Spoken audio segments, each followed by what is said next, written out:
Hey everybody, it's Mike and welcome to Chip Damage. And tonight is a special night because this is going to be the Pokemon episode. Yes, believe it or not, I'm actually a Pokemon fan and have been for many, many years. I'm old enough to have been there at the very beginning and remember those days fondly. And why am I doing this now? That is because this is kind of a special moment for Pokemon. Pokemon is in a good, weird spot right now. So we are on the precipice of a multitude of Pokemon releases. There's going to be the remakes of the fourth generation of Pokemon games next month, the Shining Diamond and Brilliant Pearl, or Brilliant Diamond and Shining Pearl, I think it is. And then 2 months after that, the Pokemon Legends Arceus. That's how I've decided to say that, Arceus. And this is coming off the somewhat divisive, controversial Pokemon Sword and Shield, which is a whole nother thing where you can go check the myriad of Reddit forums and YouTube videos of why those games were a little touch and go. But as for myself, yeah, I was there at the beginning of Pokemon. I am old enough to remember when it first launched. And you know what? Over the years, Pokemon has become some of a strange thing. Like, there's OG Nintendo fans who love all the franchises like Mario, Zelda, Star Fox, etc. And then there seems to be Pokemon fans. And there are plenty of people that like both, like myself, but there are definitely a contingent of people who just like mainline Nintendo games, and they don't consider Pokemon like a classic Nintendo franchise. And then there are people who just play Pokemon. But I like to think of Pikachu on equal footing with Mario. I mean, hell, Pokemon is the largest IP in the world if you look it up. Pikachu is now comparable to Mickey Mouse and Bugs Bunny. Pokemon is basically, at this point, Nintendo's biggest moneymaker. And somehow it's kept in a separate camp. Maybe because it was always on handhelds. Maybe because it's not like a platformer, it's a JRPG. Which is always funny to say. Like, the biggest games in the world, like Pokemon, are just traditional, like, JRPGs, turn-based. Like, you'd never, that term didn't enter my head as a kid. And it was just a fun game that we played. But, yes, so regardless of all of that history, my personal history with Pokemon, like I said, I was there at the beginning, and then I didn't play for about 15 years. And then 3 years ago, this game that you've seen behind me got me back into it, Let's Go Pikachu, and I loved it. I know this game was slightly controversial, whatever, Pokemon Go mechanics. I've never played Pokemon Go, by the way. I don't play phone games, nothing against it. But if anyone's got a medal out there for me, please send that my way. But throughout those years, I never really stopped collecting Pokemon, the games.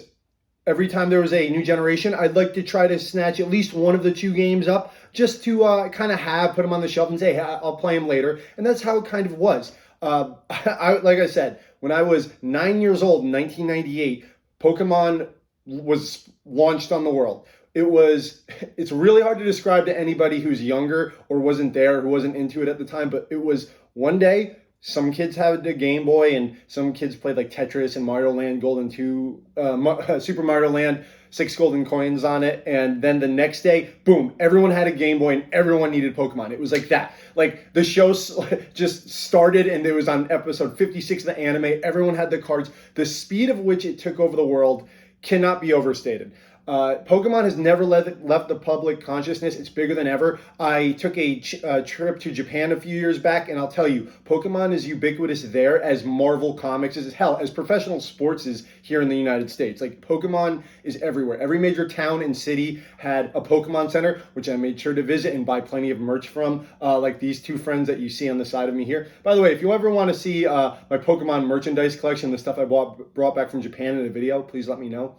But Pokemon launched on the world, and that beginning phase, I was right there. I begged my parents to get me that game. They couldn't find me the version I wanted, the red version, because I wanted the one with Charizard on it, but they found me a copy of Blue. We had to travel quite a few miles for it. I love you, Mom, for doing that for me as a kid, and that's where it all started.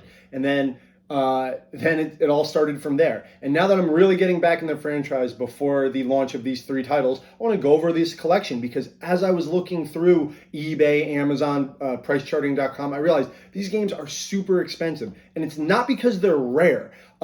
Every generation of Pokemon, if you were to go and look now, is very collectible and expensive.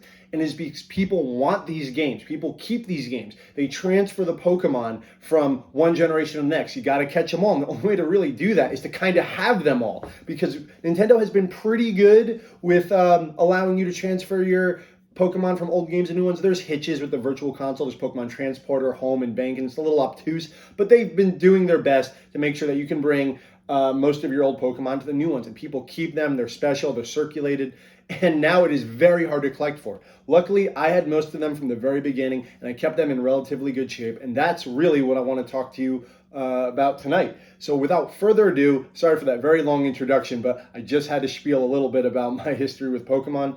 Let's get into it. And I'm going to go through more of my history with Pokemon. Let's start from the beginning and move to the present day. And as always, if you like what you're about to see, please subscribe. Please check out my other game collecting videos. But let's begin. Let's start at the very beginning. Like I said, I'm an OG. I picked these up way back in the day with these two beauties right here. This was my first one in particular, Pokemon Blue. Yes, I still have this in the box and I keep it in plastic. Like, this is pretty damn beat up. As you can see, the top of this is now missing. I mean, I was 9, but somehow I still kept it, case, manual, everything. And this game right here, this changed everything. This might be like the most important game for Nintendo and one of the most important games ever. Like, when you think about it, like, this game, and the red version next to me, you know, changed the world. It made a 10-year-old handheld an essential purchase. It launched an anime, a card game, a movie series that's still going on to this day, albeit with 8-bit graphics and somewhat complex. Like, you know, Pokemon is not the deepest JRPG, but there's a lot of mechanics you just have to remember and know, and like kids just did. It kind of like exposed it.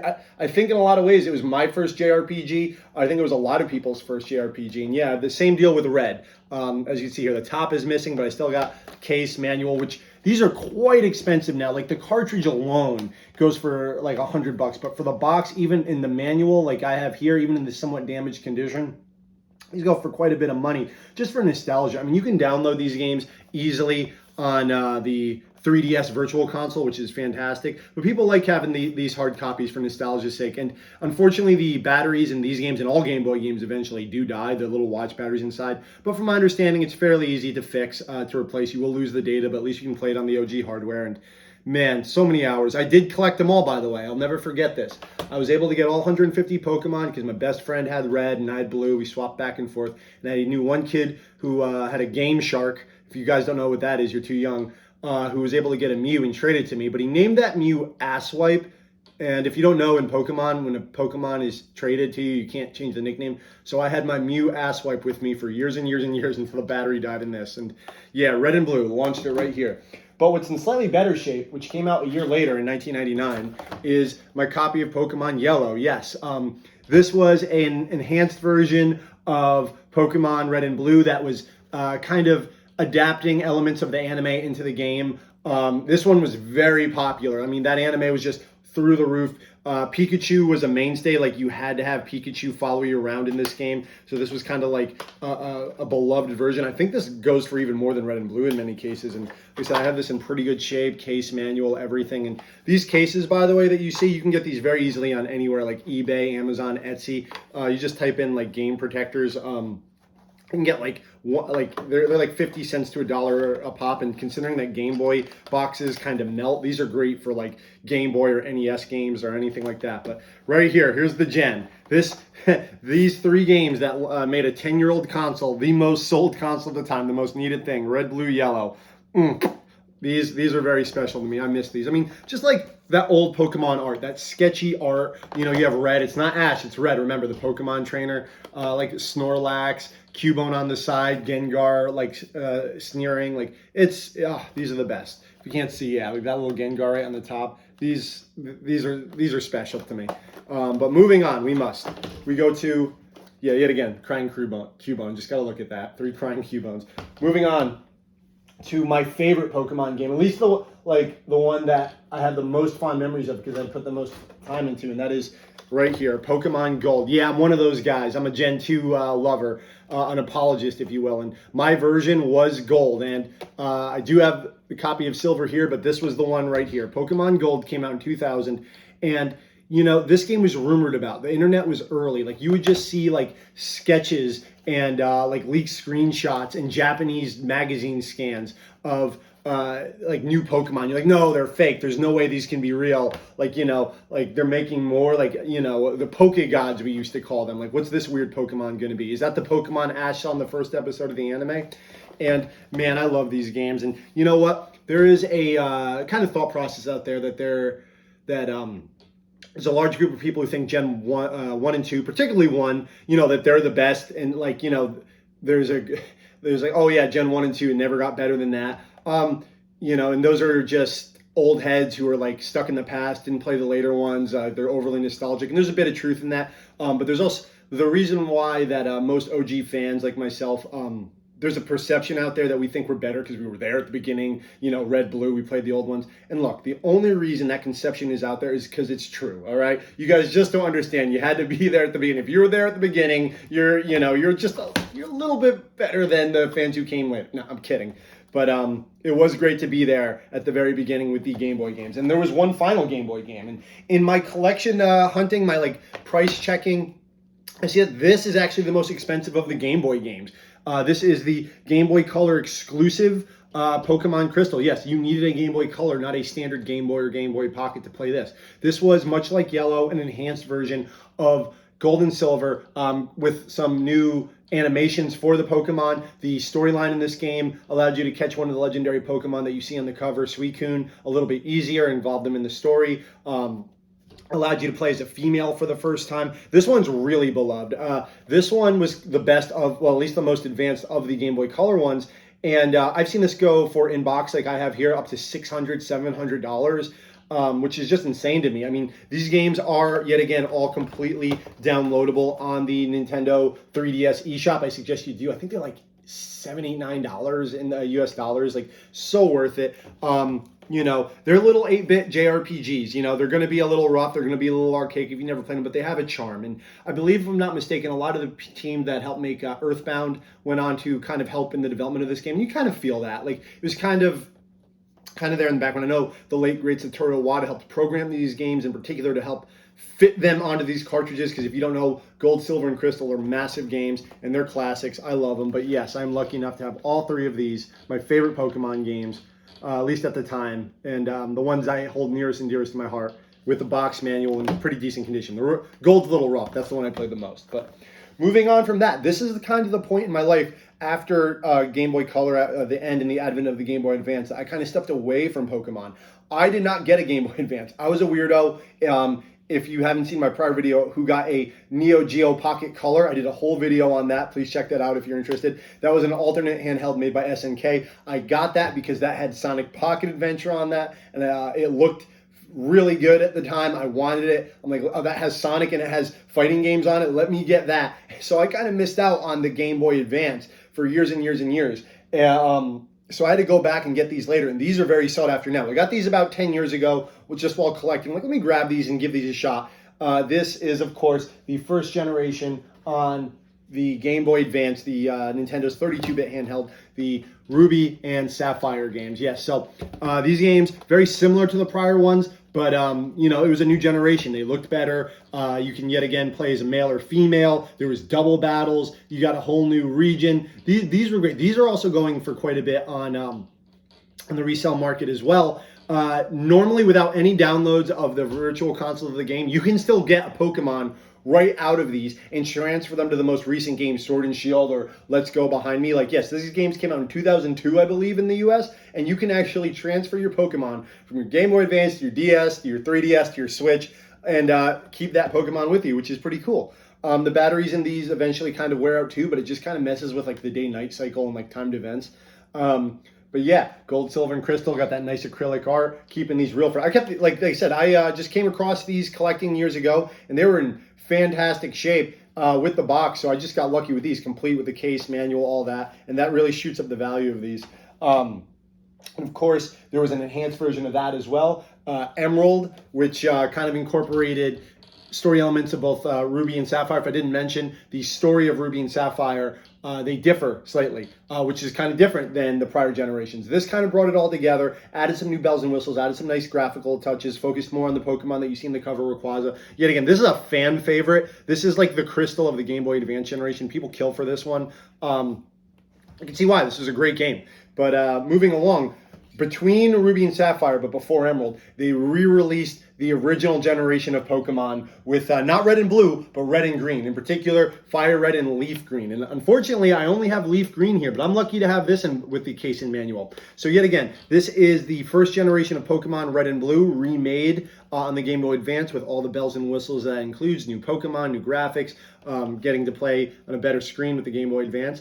And these are incredibly sought after. Well, these have not been re-released in any way. Not really. I mean, you can kind of consider Pokemon Let's Go Pikachu another remake of Gen 1, but it really focuses more on Pikachu or Eevee, depending on your version. So it's more like Pokemon Yellow.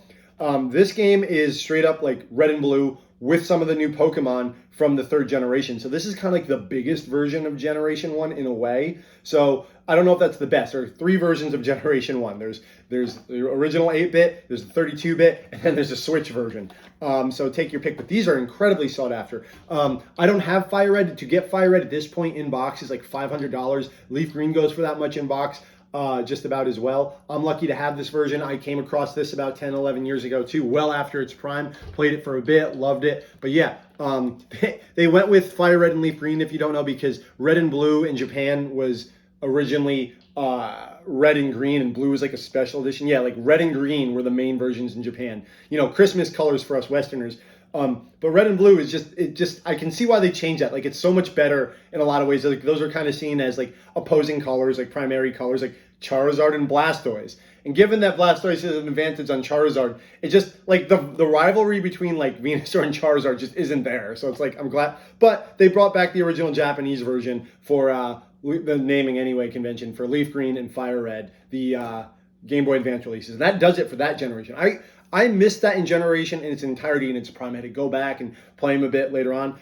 I really enjoyed them. But when I was in college, I worked in a game store in 2007 to 2011 about, and the Pokemon craze kind of resurged. During the Game Boy Advance era, it was kind of dying down. Gold and Silver were huge hits, but there was a reset with kind of the Game Boy Advance, and Ruby, Sapphire, Heart Gold. Like, they were big, but they weren't quite as massive. However, that all changed on the DS. Everyone had a DS back in the day. They were ubiquitous as phones are now, and that kind of gave a boost to the upcoming Pokemon games. And it didn't help the fact that they were excellent. That I'm talking about the generation that is about to be released. I'm of course talking about Diamond and Pearl, but those aren't the versions I'll be showing today, because that's not the version that I decided to go with. The version I decided to go with is the enhanced re-release of that is Pokemon Platinum. This is many people's favorite Pokemon game. I believe this was the highest selling for years. We had copies of this come in the store and fly out for years. Yet again, this would be like the Pokemon Yellow or Emerald of its generation, and this is just a big game. There was lots of digital distribution events for this game, where they gave out Pokemon via the Nintendo Wi-Fi that worked decently. This game, I believe, is like one of the most pirated games in the world. I picked this up just to like have it at the time, because I'm like, oh, I could skip Diamond and Pearl and kind of go to this. Even Diamond and Pearl are worth a pretty penny. I'm going to have to pick those up. Even with the remakes coming out, I'd like to have the original. But I do know that the new versions coming out on the Switch will incorporate the bonus elements that are right here in Pokemon Platinum. Like, I must say, especially right here in the DS era of Pokemon games, I don't care what anyone says, these games have some of the best sprites, like most appealing sprites I've ever seen. Something about the DS era of Pokemon games, like all Pokemon games have pretty good sprite work, you know, when they did that, but like when the extra juice, the kind of that palette of the DS, there's something so good looking about them. They look like Mother, maybe it's like Mother 3 kind of had that same look, but that was on the GBA. It's just like a very colorful, saturated look, very easy to look at, very easy on the eyes. And yeah, that all started right here with the fourth generation, particularly the most enhanced version, that's Pokemon Platinum. However, that was not the last version, that was not the last generation of Pokemon on the DS. There were I guess I've said about this about many of these games, but I think the people that I've encountered around my age, in my circles, the general favorites, and I can't disagree with them, are these bad boys, Heart Gold and Soul Silver. And I very recently just went through Heart Gold for the first time, and I must say it supplanted my love of the original Gold. I would say that these may be the ultimate Pokemon games. These are incredibly expensive in the condition I have them now. These have an outer box that you see here that is quite beautiful. You know, it actually has like a bit of a raised feeling to it, kind of like a raised lettering and a nice feel to it. And when you put the actual game box is inside, and it has, of course, some like Nintendo safety features and all that. And that's wonderful. But the real treat that people want is this little guy here, the Poke Walker, which is a pedometer that allows you to like transport Pokemon, collect your steps, boost them up. You get some exclusive Pokemon this way. These things are very sought after. So like this whole set, like the game, the outer box, the pedometer, I've seen these go up to $400 at this point. Like insanely valuable. And I'm glad I got these. I just got them because I saw that they were remaking Gold and Silver.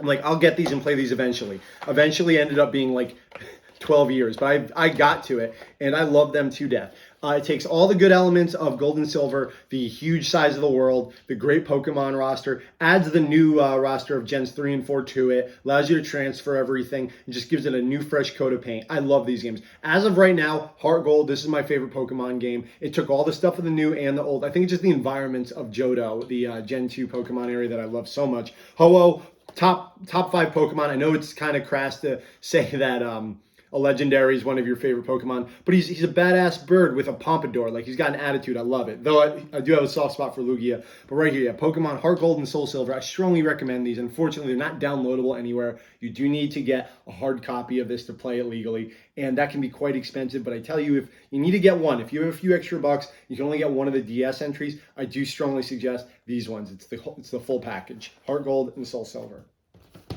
And those were not the last generations of Pokemon either. The 4th gen continued on for quite a bit, but then they eventually released the 5th generation. And this is the generation I'm lacking the most on. I'm trying to collect now, and it's quite expensive, but I was lucky enough to at least get Pokemon Black. Now, Pokemon Black and White were followed by Pokemon Black and White 2, which were the last games on the DS. Now, they are all $100 to get easily. Just for the cartridge, it could be $70, $80 right now. It's insane. I'm wondering why. I did my research. I realized that these are the games that kind of bridge the generations. If you want to bring any of the Pokemon from these older games into the future games on the 3DS and Switch, you kind of need this as a bridge. Like this game is compatible with kind of everything, so it can kind of see why they're sought after. However, the game itself is actually pretty good. This is kind of a controversial title because the Pokemon designs get really elaborate in this, and like the starter Pokemon, at least in my opinion, aren't great. However, I love yet again, probably the best sprites of the series because this was the last series of DS games. Amazing sprite work on this, and I must say that I'm a little biased because this game is actually based on the area that I grew up in, the New York, North New Jersey area. That is where this game takes place. The Unova region is mostly New York City with parts of northern New Jersey kind of referenced. And, you know, some of those references are really blatant, and I kind of love that. So, yeah, if you're from the East Coast or the Northeast, it might be worth checking out just for that. But these are really cool games with amazing sprite art, nice secrets.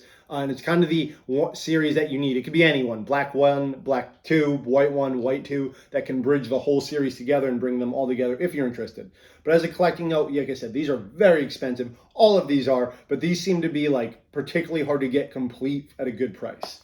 And moving on from that, Pokemon entered the 3D realm with X and Y, which I did not ever pick up yet. Those I have my on. Those are still reasonably affordable. However, I did pick up the ones immediately following that, the remakes of Gen 3 Ruby and Sapphire with Omega Ruby and Alpha Sapphire. What you see here is Alpha Sapphire, or Omega Ruby. These are still reasonably priced. You can still get these. Basically, yet again, these took all the bonuses of being on the 3DS or 3D graphics and applied them to Ruby and Sapphire with the benefits of Emerald also in there. And from what I've played, these are great games. When this was out, I made sure to stop by GameStop all the time. And what they did was, I was very lucky. They would give you these cards with mythical Pokemon, basically like, you know, incredible Pokemon that are not acquirable normally in game, and give you these. So I got all the legendaries, level 100 right in the beginning of the game. These are actually kind of like, they're expired now, but they're just a cool collectible to have. Like, just like, it's so weird that like you had to go to the store. I used to do this when I worked at a game store and give these out to people who came in, and you knew they'd have their 3DS in their hand, or they'd have their Pikachu knapsack. Like, here you go. Before you even ask, here's your, your Mew, Lugia, Celebi, whatever. But yeah, Omega Ruby, from what I played, fantastic game on the 3DS. Still at a reasonable price. Pick it up while you can. Very compatible with the Switch games. Let's Go and Sword and Shield. Fun game to play. and they were followed by the last of the 3DS games. And these are collectible here. There was Pokemon Sun and Moon, which were followed by the enhanced remakes of Ultra Sun and Ultra Moon. And what you're seeing here was a GameStop exclusive double pack that came with a steelbook packaging all in once. I actually have these sealed. I just downloaded the game and played it. These go for quite a pretty penny too. The games themselves are quite easy to get because they're not that old and they're downloadable and they're on the 3DS.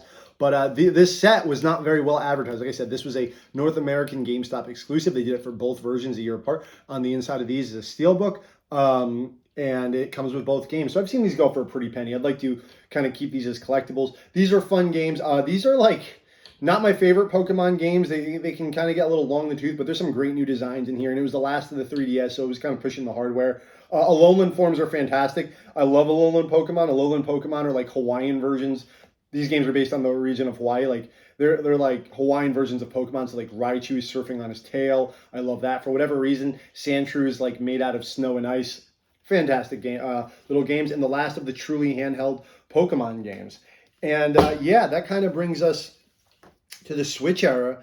And they started the Switch era in kind of an odd way. They started it with the game that you see behind me now, and that is Let's Go Pikachu and Eevee, which, like I said, were remakes essentially of Pokemon Yellow, where you start with either Pikachu or Eevee, kind of mirroring the dual releases that they normally did. Now, this game is yet again a little contentious because the catch-in mechanic is akin to Pokemon Go, the world-famous mobile game. However, even though I'm not a huge fan of that game, I enjoyed this. Catching itself was just made a little quicker, a little faster. And that wasn't a big deal because, you know what, it helps you actually get through the game a little quicker, and it just lets you get to the battles. I mean, the battles are still there. You still have to have that strategy. I really like the aesthetic of this game. It had really nice character art. I mean, it was simple. It wasn't pushing any hardware limits, but it was very pleasant to look at. The colors were good. The Pokemon looked good. There were some nice extra features, some good post-game stuff like Alolan forms and Mega Evolutions, which were features in later Pokemon games. So if you're ever on the fence about this one, or if you're looking for a good place to jump into Pokemon, I actually prefer this game over Pokemon Sword and Shield in a lot of ways, which is the most recent Pokemon game, which I have not picked up yet, but I have played. And yes, it is very easy, but it's still an enjoyable game. They just took out too many Pokemon. But yeah, the big thing about the release you're seeing here, and this is kind of hard to come by now, is of course came with the Switch version of the game, but it also came with this little guy right here, which is the Pokewalk, akin to the Pokewalker, the Pokeball Plus. Now you're able to buy this separately, however, I got the bundle where it came with the game. What this is you can use that as a very basic controller for the game. Or you can transfer your Pokemon into it. Think like a VMU Chow for Dreamcast for the 5 of you who know what I'm talking about. Or the Pokewalker from Pokemon Heart Gold is probably more apt. And it counts your steps like a pedometer and allows your Pokemon inside to get stronger, gather berries and extra items. But the big thing about it, the reason it's very sought after at this point, this can easily be up to $200 new, and the Pokeball Plus up to $100, $150. It's because it came with a Mew inside, and there's no other way to obtain him normally. And Mew being one of the most famous Pokemon, everyone kind of wants him. I got him. I'm happy I got him. You needed this. You needed the Let's Go Pikachu or Eevee Pokeball Plus edition, or buy the Pokeball Plus separately. But I was lucky enough to get that edition at launch. And that kind of brings me to the end of the mainline Pokemon games. However, there was one game I did want to mention that I just absolutely loved on the original Game Boy Color and came out as a download on the Nintendo 3DS. I just want to bring this up. It's kind of collectible at this point, and that is Pokemon Puzzle Challenge. This is one of my favorite games of all time. It's like, if you've ever heard of Tetris Attack, it's just a block shifting game. I'm not a huge puzzle game guy, but this was very charming. I'm sure some of you know what I'm talking about. This is somewhat collectible now. It was a Gen 2 Pokemon only for Game Boy Color game that I put like 150 hours into. I didn't know anyone else who played this. But if you have a 3DS, this is like a $5 download. Please check out Pokemon Puzzle Challenge. What you see here, of course, with the box and manual, pretty decently collectible. Any Game Boy game is pretty collectible now because, like I said, these boxes just melt. But I was a poor kid growing up, and my parents always taught me, if you break it, if you lose it, you are not getting another. And that ended up giving me OCD about all my stuff. So if you're ever wondering why my stuff is in decent collection, it's because I grew up a poor kid. So when I learned the value of $1 pretty early, and then I spent all my money on games when I became an adult. Well, what are you going to do? But I have one bonus item I want to talk about, a game that I have on my Nintendo Wii U that is a Pokken Tournament. Now, this game was recently released on Switch, or recently, 3 years ago. I have to pick up that version. This is a Pokemon game by the creators of Tekken. It's a fun arena fighter with some decent mechanics, but that's not exactly what I want to talk about. This is by a good game, by the way. GameStop had a limited controller for this that I just wanted to get, and this is something kind of collectible, and it's made by Hori, of all people. This game controller was specifically made for the Wii U to play Pokken Tournament. It just looks cool. Like you see, it's a Pikachu controller. It's got his silhouette on it. I love the color, the golden. Look, about 5 people have a Wii U, but if you have one, check it out. This is kind of cool. It's made by Hori, who's one of the most respected fight game and fight pad makers out there. They decided to make a Pikachu controller for a game no one bought on a console no one had. So I don't see this being too expensive right now, but who knows? In a couple years, it might be pretty collectible because it's still a piece of Pokemon history. And as I'm learning, Pokemon history is pretty damn expensive. So yes, that brings us to the end of the Pokemon episode. I was just in a hype mood and wanted to do something a little bit different. I wanted to talk about Pokemon. I'm excited for the Diamond and Pearl remakes, as well as the Legends, Arceus, Arceus, however you want to say it, that Legends game, that open world Pokemon game that's running at 10 frames per second. Looks like it's going to be a fun time. And Pokemon is a series, like I said, that I stepped away from for almost 15 years, but always kind of kept my eye on it. Always kind of collected a game, would play it for an hour or two, but never jumped into it because can't you tell I'm a collector? When I get one of these games, I need to get all them Pokemon. And Pokemon, like I said, doesn't get all the respect I think it deserves despite its mass popularity. These are great games. These are fun games. It's a warm blanket of familiarity for me. Just pop these in, get my Charmander, my Cyndaquil, my Torchic, and go on an adventure. Even if I don't get them all anymore, I still think these are fun games. And it's fun to, if you have a few friends to play them with, all the better. So that's my 2 cents on Pokemon. I think it's right up there as a Nintendo legend icon. I don't like that people consider them separate. With Mario, Zelda, Star Fox, F-Zero, all those other classic Nintendo franchises. I love it. I'm looking forward to the future of the franchise. Not too many fighting game fans are as big Pokemon fans like me. I learned that pretty quickly because when I'm like, hey, you want to play Pokken Tournament? When I was at a kind of like a fighting game party, everyone's like, get that shit out of here. But hey, you know, live and learn. Different strokes for different folks. I kind of like too much stuff that ends up costing me a lot of money. So I want to say at the end of this rant, thank you for watching. This has been Chip Damage. My name is Mike. Please consider subscribing if you liked what you've seen, and take care of yourselves. Have a good night.